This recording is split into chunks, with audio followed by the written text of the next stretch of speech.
This is Self-Mastery Psychology, the Science of Self-Control, Part 2.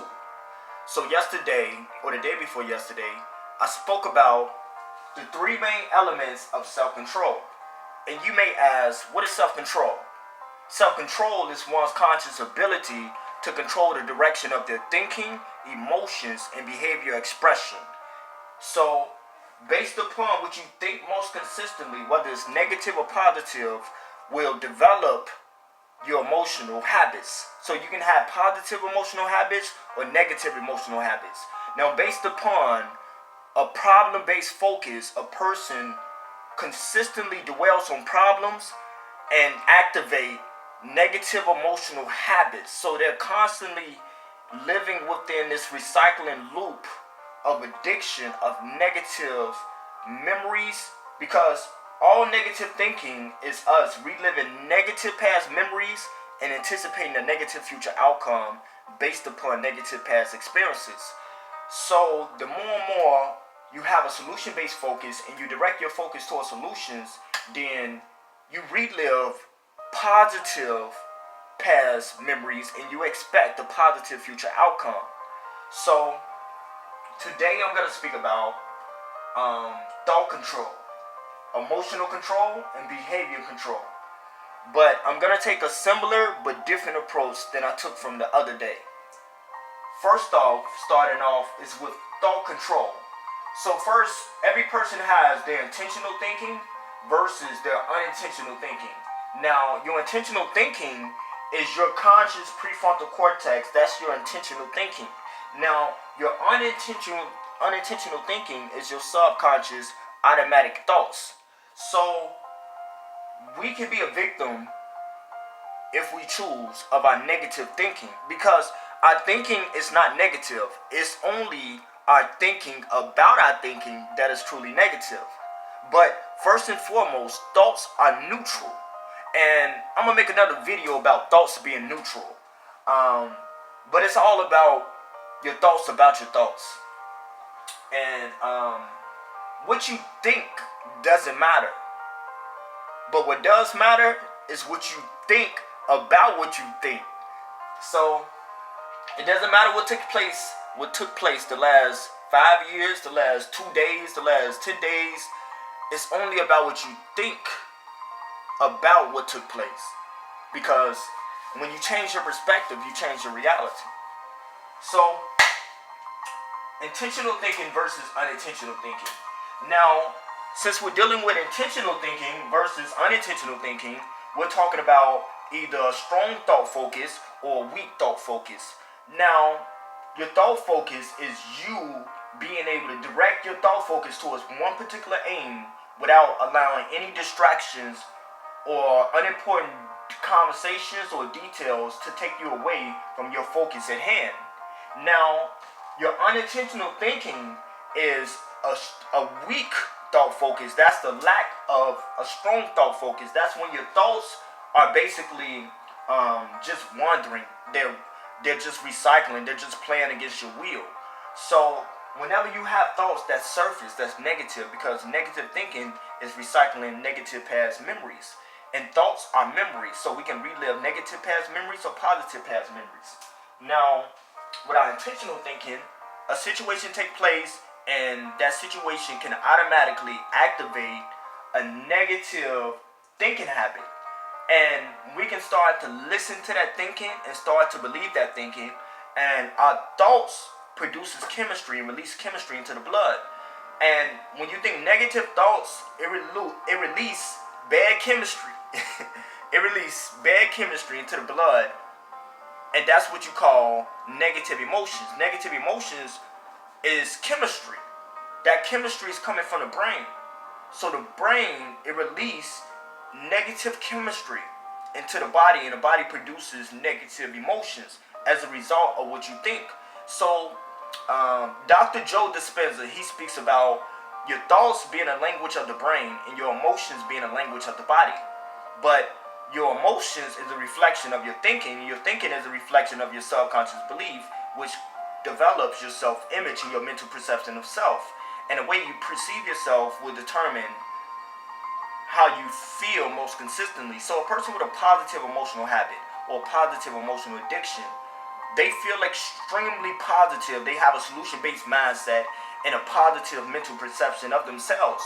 Whereas a person with a negative emotional addiction or a negative emotional habit, they have a lower energy. They have lower energy. They have a lower level of confidence, and they have a negative self-image and a problem-based focus. Now, my goal is to basically identify and to separate your intentional thinking versus your unintentional thinking. So, what is your thoughts about your thoughts? What is the mental conversation about your first mental conversation? Because remember I said thoughts are neutral. So we have a thought, and because we have that thought, we feel that we're supposed to have a negative thought because we have that thought. So like we tell ourselves consciously and unconsciously, anytime I think this, I have to start to feel anxiety. So every time we think certain thoughts, we start to feel anxiety because we're judging the thought, and we're basically saying this thought is negative, so anytime you have this thought, you have to feel this emotion. But if you look at it like it's just a thought, because the subconscious is habitual. So in other words, it works on habit. So the more and more something is repeated, the more and more psychologically you become accustomed to that which is repeated constantly. So in other words, if you listen to a song and it constantly keep replaying within your head all throughout the day, it's not against your conscious, it's not your conscious intent. It's going against your conscious will. So in other words, it's your unintentional thinking that's basically interfering with your intentional thinking if you let it. But in most cases, we don't have any intentional thinking when we're having unintentional thinking. We're just being a victim, and we're just soaking in and dwelling on the negative unintentional thoughts.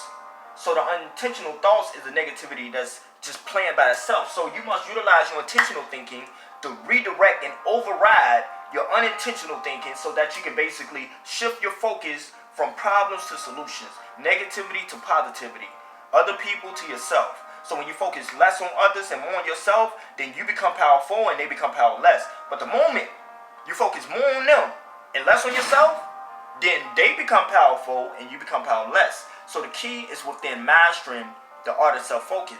The art of self-focus is all about you having an extremely deep focus on your characteristics and abilities.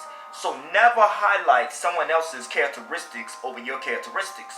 Now, the more and more you consciously create your reality by utilizing your intentional thinking. Now, I said consciously creating your reality, but really what I mean is intentionally creating your reality.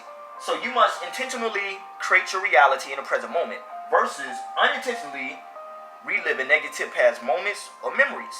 So you can intentionally relive positive past memories. So I can consciously set my intent towards visualizing positive past successful moments of me moving highly effective so that I can trigger positive emotions and avoid negative emotions.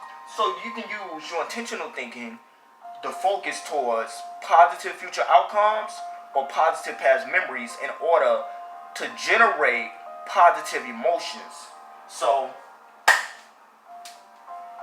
identify your unintentional thinking, observe it, and detach from your thinking. Don't believe everything that you think.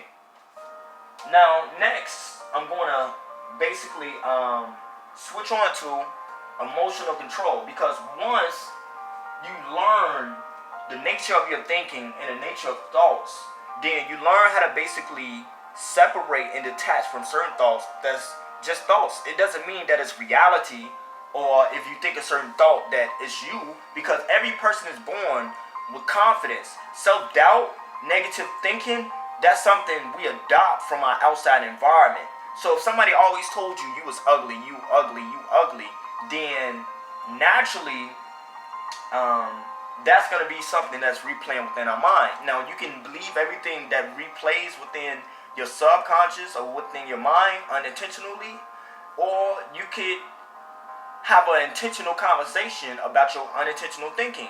So if I'm having, for example, an unintentional negative conversation, I'm ugly, I'm this, I'm that, then I have a loud voice, a strong voice about that small voice. So if I'm telling myself, you ugly, you can't do this, you ain't good enough, this, that, and the third, then my intentional thinking is like, all I can do this. It's nothing that I cannot do. The only limitations are the ones you dare to place upon yourself. There's no limit. The limit is not even a limit. I'm unbreakable. I have an unbreakable spirit. So I'm not that thinking. Don't believe everything that you think. Live less in your head and live more in your present reality. So I remind myself of certain thoughts and certain philosophies to basically put reality in perspective so I can have a solution-based response and I can be over-prepared for life challenges. So you can't get away from certain thinking. You can only learn how to basically embrace it. Like, if I have anxiety or if I have a negative thought, it doesn't matter because I embrace it. I want to have that negative thought. So since I want to have it, when I have it, it doesn't really even affect me because I embrace it. I don't run from it. I run towards it. So next, after you master your thinking and you gain thought control, then you're able to control your emotions, because remember that if I could control the direction of my thought focus, then I can visualize, or I can dwell, or I can picture mentally positive future experiences or positive past experiences, and that will allow me to control my emotions and to consciously generate positive emotions. Now, it's something else I wrote down. Feel positive about your negative emotions. Feel positive about your negative emotions. Now I said, feel positive about your negative emotions. Now, what do I mean when I say feel positive about your negative emotions? And I just had to say it 3-4 times just because you gotta feel positive about your negative emotions. How could you not love a part of you? Like, it don't matter if I have a negative emotion, if I have self-doubt, I trust that even when I'm out of alignment, I was created as the alignment, so I can never be out of alignment. I am the alignment. So in other words, even when I have a negative emotion, you wouldn't know a positive emotion without a negative emotion, and you wouldn't know a negative emotion without a positive emotion. So in other words, they complement each other. So you must embrace one, because you can't love the positive emotions without loving the negative emotions. So loving the negative emotions doesn't mean that you want to always experience negative emotions, but it means that you're realistic and you embrace it because you know it's something that you cannot fully avoid. So you accept it, so you embrace it, and you be an alchemist and you allow your negative emotions to transform into positive emotion. So allow negativity to remind you of the opposite from the negative emotion. So the opposite from the negative emotion is a positive emotion.